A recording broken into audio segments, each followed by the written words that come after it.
Under the dim glow of streetlights on a late afternoon, the piercing wail of a siren shattered the calm, accompanied by the flashing blue and red lights of a police cruiser. The patrol car stopped behind a sleek luxury SUV, and two officers approached to conduct a search of the vehicle owned by an innocent black woman. A cunning trap was set in motion as the male officer scrutinized the car. Suddenly, a small bag of white powder appeared, its discovery leaving the vehicle's owner visibly shocked. Raised voices filled the air, escalating until the unmistakable sound of handcuffs being unsheathed echoed, followed by the officer's smug words, "Tell it to the judge." But just as the tension peaked, a commanding voice interrupted, booming over the chaos. "There's something you both need to know." The woman reached into her coat and produced something that made both officers' faces drain of color. In that moment, they realized they had made a colossal mistake. Join us to share meaningful stories by hitting the like and subscribe buttons.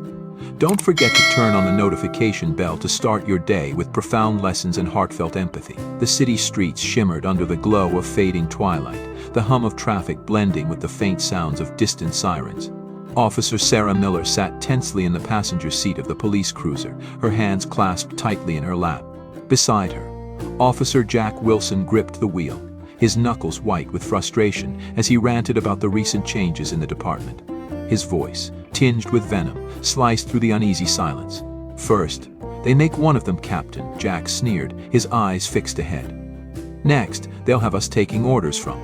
He caught himself, casting Sarah a sideways glance. She shifted uncomfortably, unsure whether to respond or remain silent. It wasn't the first time she had heard Jack's tirades, but tonight his bitterness felt sharper, more dangerous. "Maybe the captain's qualified," Sarah ventured hesitantly, her voice steady but cautious. "It's about time the department reflects the community, don't you think?" Jack snorted, his derision palpable. "Spare me the lecture, rookie. You'll learn soon enough they don't belong in charge." Before Sarah could respond, Jack's attention snapped to a sleek black SUV cruising past. The driver, a composed black woman in a tailored blazer, glanced briefly at the cruiser before returning her eyes to the road.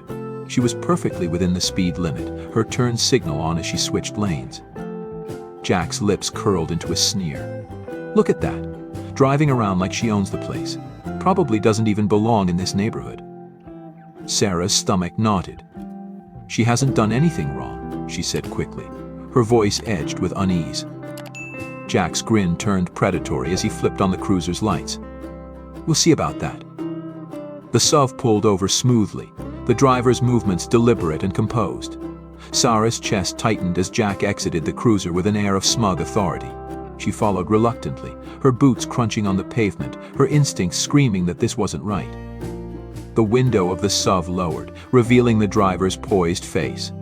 She was a black woman, about 50 years old, with distinctive curly black hair.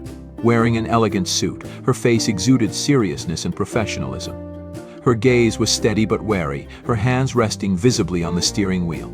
"Good evening, officer," she said calmly, her voice carrying an air of unshakable dignity. "Is there a problem?" Jack leaned into the window, his eyes narrowing. "License and registration," he demanded curtly.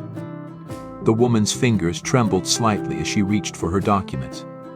Sarah noticed the tremor and felt a pang of guilt. This wasn't just a routine stop, and everyone here knew it. "Name?" Jack barked as he scanned the license. "Elaine Davis," the woman replied evenly. "I'm heading to a meeting." Jack's lip curled. "A meeting?" "In this part of town." He let the words hang in the air, dripping with insinuation. Elaine raised an eyebrow. "Is there a law against that?" Jack ignored her and handed the license to Sarah, gesturing toward the car. "Mind if we take a look inside, Ms. Davis?" "Actually, I do mind," Elaine replied firmly, her composure unshaken. "I've done nothing wrong, and I don't consent to a search." Jack's smirk widened, his hand resting on his holster. "Refusing to cooperate, huh? What are you hiding?" Sarah's breath hitched. Jack's tone had shifted, his aggression barely concealed. Before she could intervene, Jack yanked the door open with unnecessary force, startling Elaine. "This is unnecessary," Elaine protested, stepping out of the vehicle. Jack ignored her, crouching to peer into the car. As Sarah moved closer, her heart sank. She saw it clearly, Jack's hand slipping into his pocket. and then sliding something beneath the driver's seat. A small plastic bag of white powder glinted in the dim streetlight. Her blood ran cold. This wasn't just prejudice, this was a setup. "Well, well," Jack said, standing with a triumphant grin and holding up the bag. "What do we have here? Looks like someone's been busy." Elaine's eyes widened, her face a mask of shock and fury. "That's not mine," she exclaimed. "You planted that." Jack's smirk deepened. "Tell it to the judge," he said, reaching for his handcuffs. "Stop." Sarah's voice rang out, sharp and commanding, slicing through the tension like a blade. Jack froze mid-motion, his head whipping around to face her. "What the hell are you doing, rookie?" he snarled. Sarah's heart pounded as she took a step forward, her hands trembling but steadying herself with each word. "I saw what you did, Jack. You planted that evidence." The silence that followed was deafening, broken only by the distant hum of traffic. Elaine's eyes, filled with both hope and disbelief, flicked between the two officers. Jack's face darkened with fury. "You don't know what you're talking about," he hissed, his voice low and menacing. "Think carefully, rookie. You want to throw away your career over this? Over her?" Sarah's pulse quickened, her father's voice echoing in her mind. "Stand up for what's right, even if you stand alone." "If doing the right thing costs me my badge," she said, her voice steady and resolute, "then so be it." Elaine stood motionless, her dignity intact despite the chaos surrounding her. Sarah stepped closer, shielding Elaine from Jack's looming figure. "This stops here," Sarah said firmly. "We're not arresting an innocent woman." Jack's jaw clenched, his rage barely contained. The confrontation teetered on the edge of violence, the air crackling with tension. And then Elaine spoke, her voice calm but commanding. "Officers," she said, drawing herself up to her full height. "I think there's something you both need to know." Elaine reached into her jacket, and Sarah's breath caught. When Elaine pulled out her badge, Sarah's heart stopped. "I'm Captain Elaine Davis," she said, her voice laced with quiet authority. "The new head of your precinct." Jack's face went pale, his confidence draining in an instant. Sarah's eyes widened, the weight of the moment crashing down around her. The street seemed to freeze in time as Captain Elaine Davis held her badge aloft, its polished surface gleaming under the streetlights. The tension, already crackling in the air, now felt like a thunderclap waiting to break. Officer Jack Wilson, who had moments before been brimming with smug authority, stood paralyzed, his complexion draining to an ashen hue. "Captain?" Jack's voice faltered, disbelief dripping from every syllable. He blinked rapidly, as though trying to wake himself from a nightmare. "That's impossible." Elaine's expression was unreadable, her voice cool and precise as she responded. "I assure you it's very possible. I was en route to meet with the commissioner when you decided to single me out." She paused, her tone hardening. "Without cause." Sarah Miller, still processing the revelation, stepped closer to Elaine. Her mind raced, but one thing was clear. Jack's actions had escalated this encounter into something far more consequential than a routine traffic stop. Her stomach churned as she realized the fallout this could bring, not just for Jack, but for the entire precinct. "Captain," Sarah began, her voice trembling with equal parts regret and resolve. "I'm so sorry. I saw what he did, and I should have spoken up sooner." Elaine turned her sharp gaze toward Sarah, her demeanor softening just slightly. "And yet, you've chosen to speak now. That matters." Jack, his bravado crumbling, attempted to claw back control of the situation. "Captain Davis, I think we can clear this up," he stammered. "It was a misunderstanding. A mix-up, that's all. This is just..." "Enough," Elaine cut him off sharply, her tone leaving no room for negotiation. She stepped closer to Jack, her eyes narrowing. "You planted evidence in my car, Officer Wilson, and Officer Miller witnessed the entire thing." Jack's lips parted, his excuses dying on his tongue. Elaine's presence seemed to shrink him, his shoulders sagging under the weight of his mistake. "You've tarnished the badge you wear," Elaine continued, her voice steady but charged with anger. "This is not policing. This is abuse of power, and I will not tolerate it in my precinct." The streetlights flickered, and the faint hum of distant traffic underscored the charged silence. Sarah felt her pulse quicken, torn between relief that Elaine was taking control and the looming dread of what this confrontation could mean for her own future. Her loyalty to the department was ingrained, but tonight she had chosen a different loyalty to the truth. Jack's desperation grew. "You don't understand," he said, his voice cracking. "We've been getting reports about drug trafficking in this area. I was doing my job." Elaine raised a hand, silencing him. "Don't insult my intelligence, Officer Wilson. Your job is to uphold the law, not twist it to suit your biases. Your actions tonight were not only unethical but illegal." The quiet scrape of Sarah's boot against the pavement broke the silence as she stepped forward, her voice tentative but firm. "Captain, I'm willing to file a report, to document everything I saw." Elaine nodded, her expression softening as she regarded Sarah. "You made a difficult choice tonight, Officer Miller. That takes courage." Sarah swallowed hard, the weight of her decision sinking in.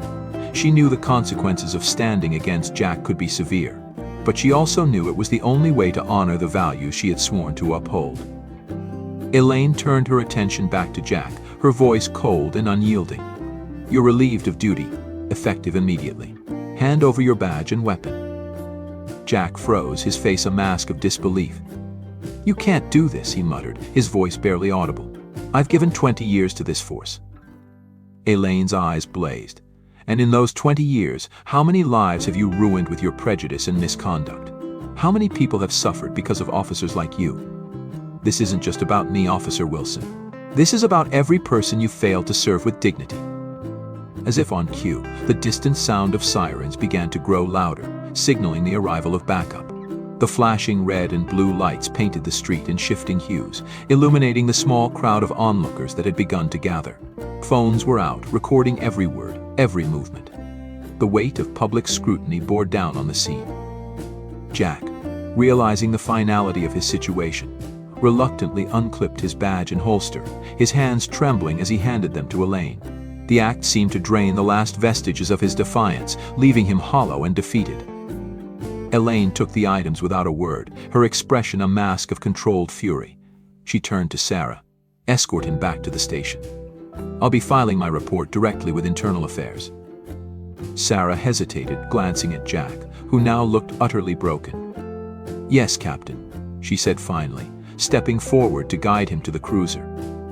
As Jack was led away, Elaine turned to the onlookers, her voice rising above the murmur of the crowd. "What you've seen tonight is not reflective of what this department stands for. We will hold those who betray the trust of this community accountable. That's a promise." The sirens grew closer, the sound merging with the whispers of the crowd. Elaine stood tall, her badge glinting under the streetlights, a symbol of the justice she vowed to uphold. This wasn't just a confrontation, it was the start of something much bigger.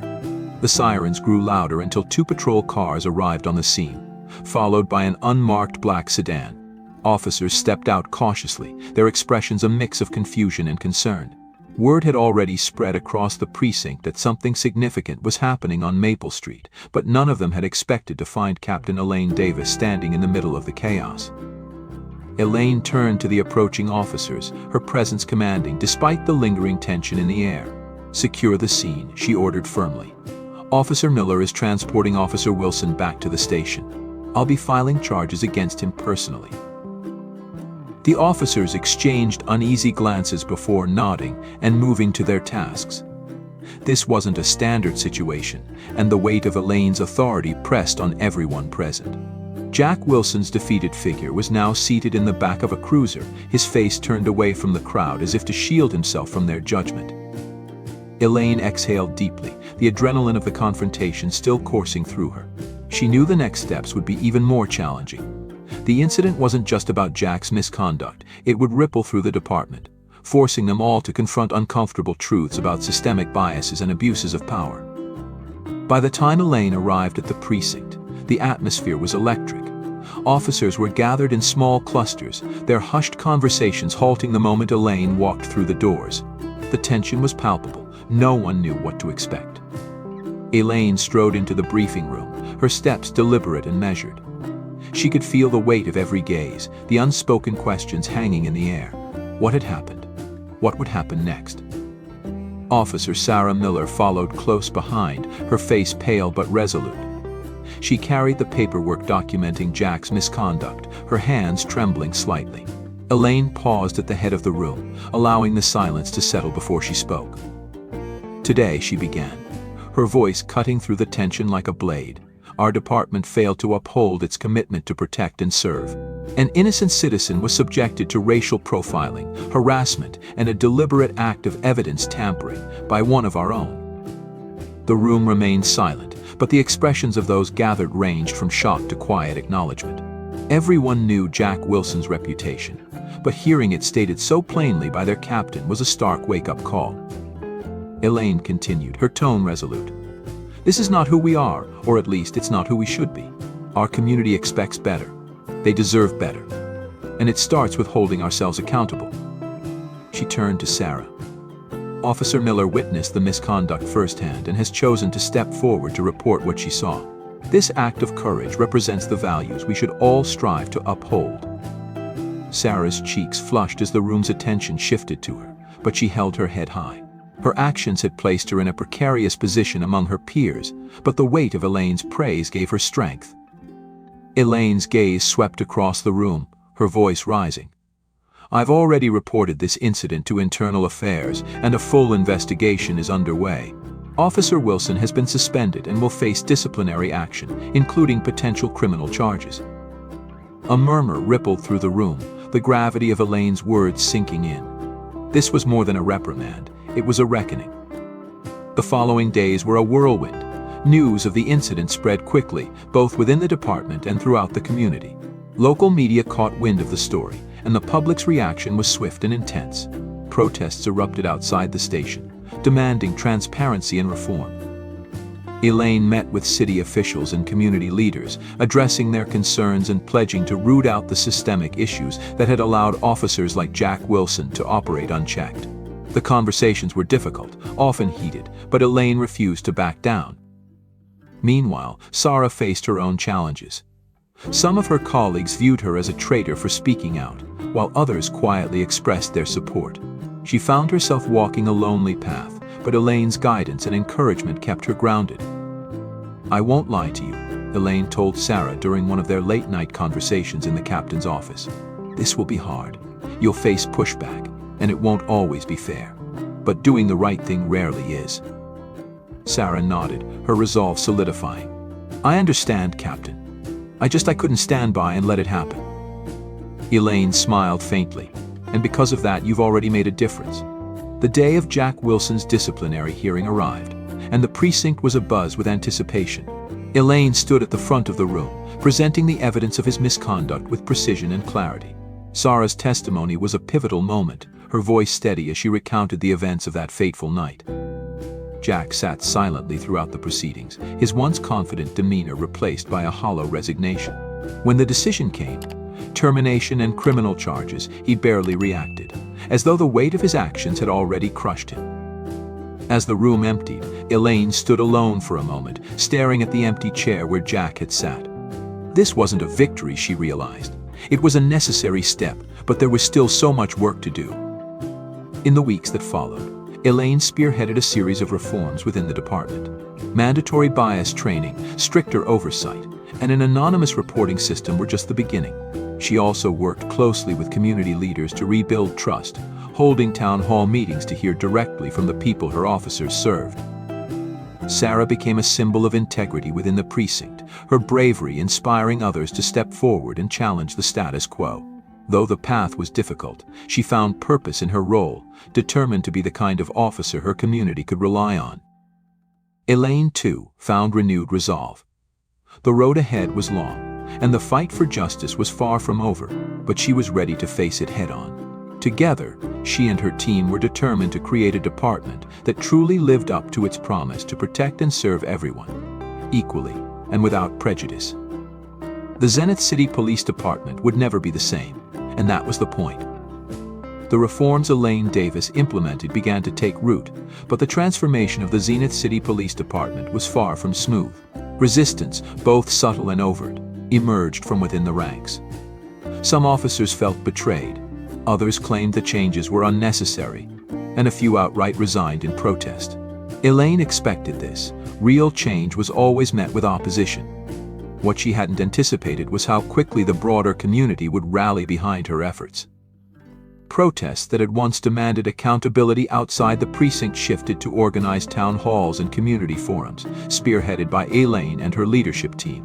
Local activists, pastors, and business owners worked alongside her, shaping a vision for a department that didn't just enforce the law but partnered with the community it served. Sarah Miller became a regular face at these gatherings, her story of standing up to corruption resonating deeply with citizens who had long felt silenced. She spoke candidly about her internal conflict, her fears, and her ultimate decision to act. Her bravery inspired other officers to step forward, some with confessions of their own mistakes, others with ideas to better connect with the community. Meanwhile, the fallout from Jack Wilson's actions rippled outward. His trial became a national story, and Elaine was thrust into the spotlight as a symbol of integrity and reform. Jack's defense tried to paint him as a victim of political correctness and a changing culture. But the evidence against him was overwhelming. His body cam footage, witness testimonies including Sarah's and Elaine's direct intervention left no doubt about his guilt. The jury deliberated for less than a day before convicting him of evidence tampering, abuse of power, and racial profiling. He was sentenced to prison, and while his conviction was a step toward justice, Elaine couldn't help but feel the sting of loss. Jack had been a product of a broken system, one she was now tasked with rebuilding. The precinct's reputation began to shift in small but meaningful ways. New recruits, inspired by the department's commitment to inclusivity, joined with fresh perspectives and ideals. Officers who had once been hesitant to embrace reform found themselves slowly adopting the new training programs, which emphasized de-escalation, community outreach, and accountability. Complaints of misconduct began to drop, replaced by commendations from citizens who had never before felt comfortable praising law enforcement. Elaine worked tirelessly, often late into the night, reviewing policies, meeting with stakeholders, and mentoring officers like Sarah. She knew the transformation wouldn't happen overnight, but every small victory, a child feeling safe in their neighborhood, a family trusting an officer to protect them, reminded her why she had taken on this monumental task. One evening, months after the confrontation that had sparked this change, Elaine found herself back at the spot where Jack had pulled her over. The street was quiet now, the city lights casting a warm glow over the asphalt. She parked her car and stepped out, taking a deep breath as she surveyed the scene. The memory of that night lingered, the fear and frustration etched into her mind, but so too did the resolve it had ignited. Sarah joined her a few minutes later, her face illuminated by the street lamp. "I thought I'd find you here," she said softly. Elaine smiled faintly. "I was just thinking about how far we've come, and how far we still have to go." Sarah nodded, her gaze fixed on the horizon. "You've changed so much already. People see it, feel it. But it's not just the department you've transformed, Captain. It's me. You gave me the courage to stand up, to believe I could make a difference." Elaine turned to Sarah, her expression softening. "You made that choice, Sarah. You had the courage all along. I just reminded you it was there." They stood in silence for a moment, the weight of the past and the hope for the future settling around them. The road ahead would be long, filled with setbacks and challenges, but they weren't alone. They had each other, their community, and the unshakable belief that justice wasn't just a destination but a journey worth fighting for. As the city hummed quietly around them, Elaine looked toward the skyline and spoke, her voice steady and resolute. "This is just the beginning.